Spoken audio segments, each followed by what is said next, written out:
साथियों नमस्कार, स्वागत है आपका एक और इस नई वीडियो में। और आप देख रहे हैं बिग इंडिया टीवी। साथियों, मध्य प्रदेश और छत्तीसगढ़ में चुनाव संपन्न हो गया है, या फिर ये कहें कि वोटिंग संपन्न हो गई है। और वहां के प्रत्याशियों की पूरी तरह जो भविष्य है, जो उनका रिजल्ट है, वो ईवीएम की पेटियों में कैद हो गया है। और उसके परिणाम साथियों आने वाले हैं 3 दिसंबर को।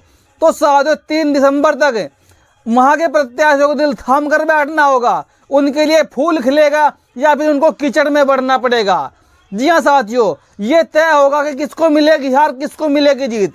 लेकिन साथियों हम आपको बताने वाले हैं सोशल मीडिया के एक सर्वे के बेस पर, जिस सर्वे में दोनों राज्यों में जाकर वोटरों से पूछा गया कि यहाँ पर किसका जोर है, यहाँ पर किसकी लहर है। तो साथियों आज हम सर्वे बताने वाले हैं, एग्जिट महापोल बताने वाले हैं, महा ओपिनियन पोल बताने वाले हैं, खासकर जो इसी के बेस पे 3 दिसंबर को रिजल्ट आने वाले हैं। साथियों कहीं ना कहीं थोड़ा बहुत ऊपर नीचे रहेगा, बाकी जो आपको आज एग्जिट पोल बताने वाला हूं इन 2 राज्यों के, उन्हीं के बेस पर सरकार बनने वाली है।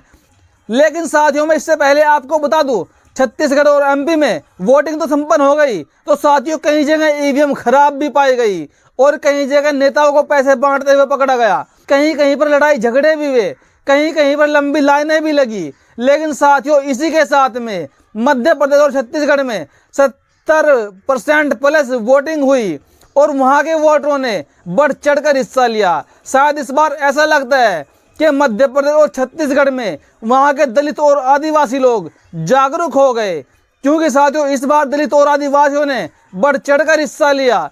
क्योंकि लगातार पिछले 10 साल से सोशल मीडिया का प्रयोग करते करते कहीं ना कहीं देश के हालात बदले हैं। देश के लोगों में एक जागरूकता आई है, उन्होंने अपने हक अधिकारों को पहचाना है। चलिए साथियों देरी न करते हुए आपको बताते हैं आखिरकार मध्य प्रदेश में, पहले बताएंगे आपको क्या रहने वाला है। साथियों मध्य प्रदेश की बात करें तो मध्य प्रदेश में कांग्रेस को 100 से 105 सीटें मिलती हुई नजर आ रही है। जी हाँ साथियों, ये पोल बिल्कुल सही और सटीक हम आपको बता रहे हैं। कहीं ना कहीं इसी के बेस पर जो चांस है, इसके आसपास ही आंकड़े रहने वाले हैं। एमपी के अंदर वहां की जनता ने 100 से 105 सीटों पर कांग्रेस को जिताने का दावा किया है। लेकिन साथियों अगर बात करें बीजेपी की, तो साथियों बीजेपी को 80 से 90 सीटें देने का वहां की जनता ने फैसला किया है। और जनता ने साफ साफ अपनी नाराजगी जाहिर की है कि शिवराज मामा ने देश की जनता को लुभावने सपने दिखाकर, नई नई बातें बनाकर और योजनाएं सिर्फ डॉक्यूमेंट में, कागजों में रखी हुई है। जमीन पर कोई योजना नहीं आई, कोई भला नहीं कर पाए वहां के मामा जी शिवराज। और जनता ने इसलिए बीजेपी की परफॉर्मेंस को डाउन कर दिया। बीजेपी को मात्र 80 से 90 सीटें ही मिलने जा रही है। और इसी के साथ आपको एक बात बताता हूं, बीजेपी के हाथ से मध्य प्रदेश पूरी तरह निकल गया है। और साथियों अब बात करते हैं हम बसपा की। जिस बसपा को गोदी मीडिया तो नहीं दिखाएगा, इलेक्ट्रॉनिक मीडिया तो नहीं दिखाएगा, प्रिंट मीडिया भी नहीं दिखाएगा, क्योंकि वहां पर सारा गोदी मीडिया है, वहां पर मनोवादी पत्रकार बैठे हुए हैं। लेकिन साथियों हम आपको बताने वाले हैं एमपी के अंदर 30 से 40 सीटें बसपा के खाते में जा रही हैं। और साथियों इसका कारण भी है, इसका कारण आपको हम बताएंगे 30 से 40 सीटें क्यों जा रही है।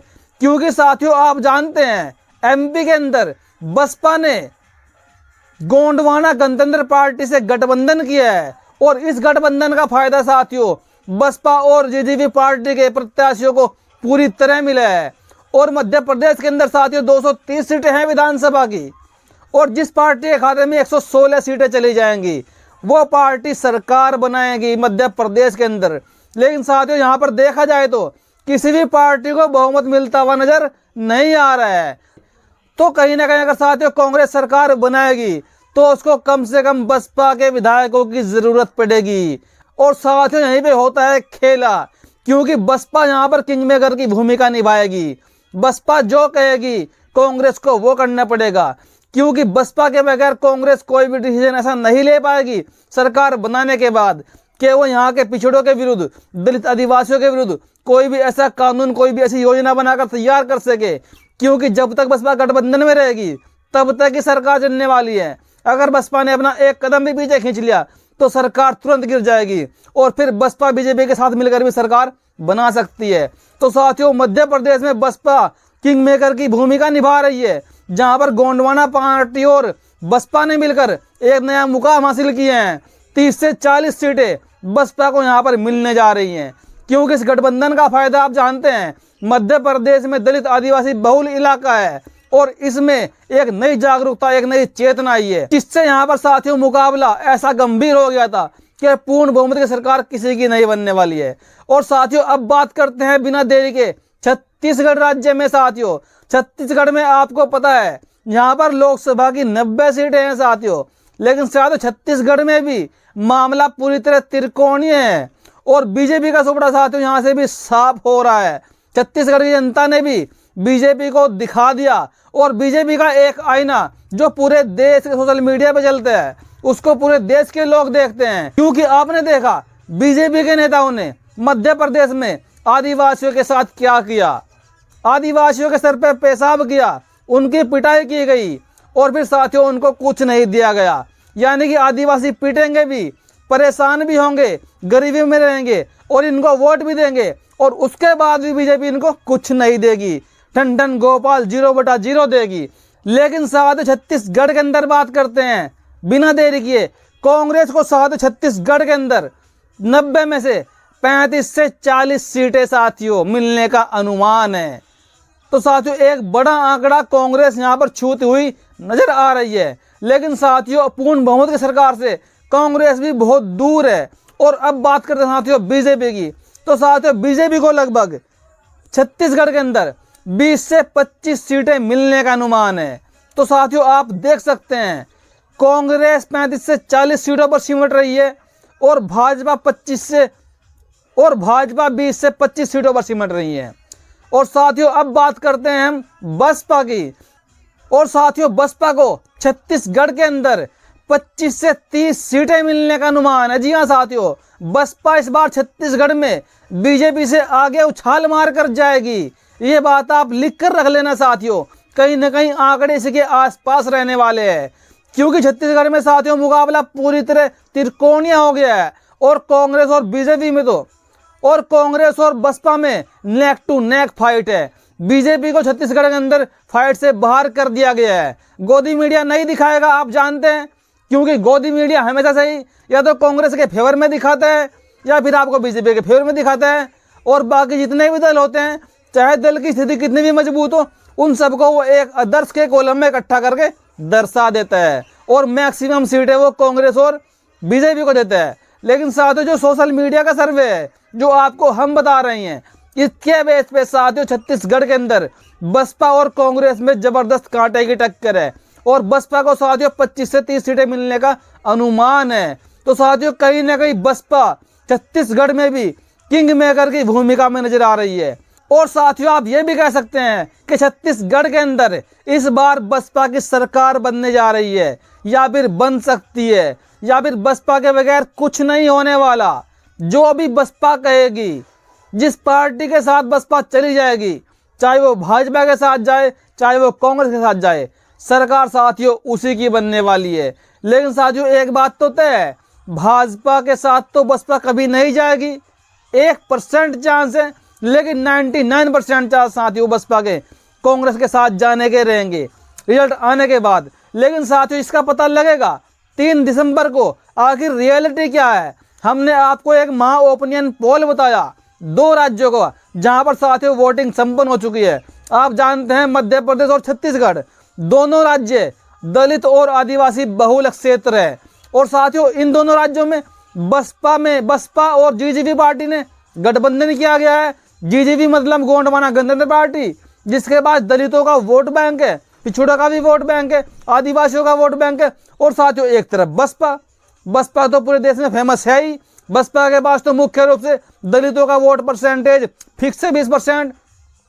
और बसपा की जब लहर आती है, बसपा के साथ में सवर्ण क्या, ओबीसी क्या, पिछड़े क्या, मुस्लिम क्या, सभी लोग मिलकर आते हैं। आपने मध्य प्रदेश में देखा कैसे भाजपा और कांग्रेस के नेता भी उनको छोड़कर बसपा में आए और बसपा से वहां पर साथियों चुनाव भी लड़ रहे हैं। तो हमने आपको 2 राज्यों का ओपिनियन पोल पहले ही बता दिया गया है और बाकी आप दिल थाम कर बैठिए, आने वाले 3 दिसंबर को साफ साबित हो जाएगा किसकी गड्डी चलेगी और किसकी गड्डी में साथियों ब्रेक लग जाएगा, किसी गड्डी में साथियों जाम लग जाएगा, जंग लग जाएगा।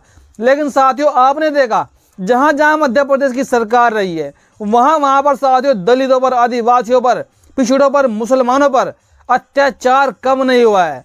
इनके ऊपर लगातार अत्याचार बढ़ता गया, इनके हक अधिकारों का साथियों हनन हुआ, इनसे इनका हक छीना गया। ये लोग कहीं पे खड़े होकर बोल भी नहीं सकते, ऐसा इनको कर दिया गया है। हाँ, जो साथियों भाजपा को सपोर्ट करेगा उसको यहाँ आगे करके आपको गुमराह भी करेंगे और करते हुए आए हैं। लेकिन साथियों एक तरफ आपने देखा मध्य प्रदेश में एक भाजपा के ही नेता ने दलित के ऊपर, आदिवासी के ऊपर पेशाब करा शराब के नशे में। और वहाँ के मुख्यमंत्री जो वहाँ के मुख्यमंत्री थे शिवराज सिंह चौहान ने उनको अपने घर बुलाया, उनको दावत दी, उनके पैर धोए और फिर उनको छोड़ दिया, उनको कुछ नहीं दिया। एक तरफ साथियों आपने देखा मध्य प्रदेश के अंदर भाजपा के एक युवा नेता ने शराब के नशे में एक आदिवासी बैठा हुआ था सड़क के पास में फुटपाथ पे, उसके सिर पे पेशाब कर दिया। और देश के मनुवादी लोगों ने, जातिवादी लोगों ने उसका, अपराधी का विरोध करने के बजाय उसका समर्थन किया, उसको पैसे दिए इकट्ठा करके, क्योंकि वहाँ के जो अफसर थे उन्होंने कार्रवाई की, उन पर उसका मकान तोड़ दिया गया अपराधी का। लेकिन उस अपराधी को इन जातिवादी लोगों ने पैसा देकर उसका मकान दोबारा बनवाने के लिए उसको पैसा दिया, उसको सपोर्ट किया। हमारे देश में ऐसे जातिवादी कीड़े भी रहते हैं कि अगर अपराधी इनकी बिरादरी का हो तो ये उसका सपोर्ट करते हैं, और अगर अपराधी किसी और बिरादरी का हो, मूल निवासी हो, शूद्र वर्ग का हो, तो उसका साथ में विरोध करते हैं, उसको जेल में पहुंचा देते हैं और वो जेल में सड़ता रहता है। और इनकी जाति के अपराधी इनको पैसा देकर बाहर निकालते हैं, सपोर्ट करते हैं। तो साथियों मध्य प्रदेश में अब आदिवासी जाग चुका है, दलित भी जाग चुका है, पिछड़ा भी जाग चुका है, और इसीलिए भाजपा को टेंशन हो रही है और कांग्रेस को पूरी टेंशन है। तो साथियों आपका इस पर क्या कहना है, अपनी प्रतिक्रिया कमेंट बॉक्स में जरूर दीजिएगा। वीडियो देखने के लिए धन्यवाद। वीडियो को शेयर कीजिएगा, चैनल को सब्सक्राइब कीजिए।